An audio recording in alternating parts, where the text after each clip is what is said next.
My name is Kevin Buckelew. I'm a Ph.D. candidate at Columbia University studying Chinese Buddhism, and this year as a Fulbright Fellow I'm at the Institute of History and Philology at Academia Sinica doing dissertation research. My dissertation is about the history of the Chan tradition of Buddhism in Song-dynasty China, so the 10th through the 13th centuries.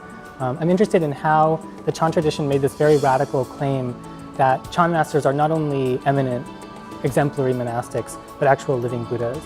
A claim that authorized this massive outpouring of new genres of Buddhist literature in the form of recorded sayings and actions of Chan masters.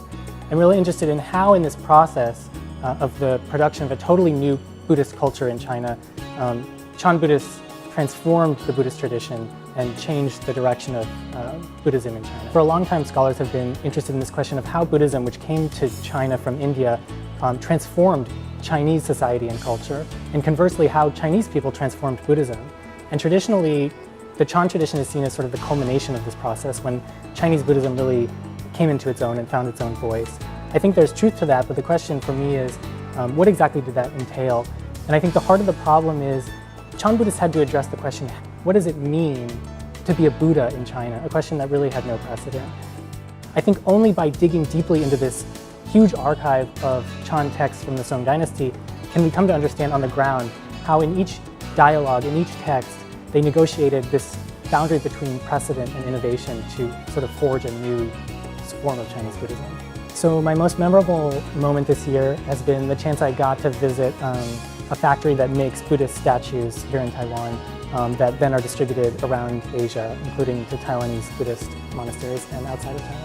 This factory makes some of the biggest statues in the world, which was really amazing to see. They even have the Guinness Book of World Records plaque to prove it.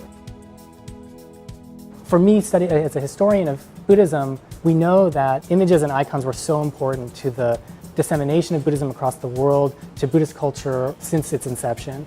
To see how that is being practiced today, and particularly to see how new technologies are impacting techniques and approaches to the creation of images, that some of which are hundreds or thousands of years old, particularly the invention of the development of 3D modeling technology and 3D printing technology, are just beginning to transform how Buddhist images are made.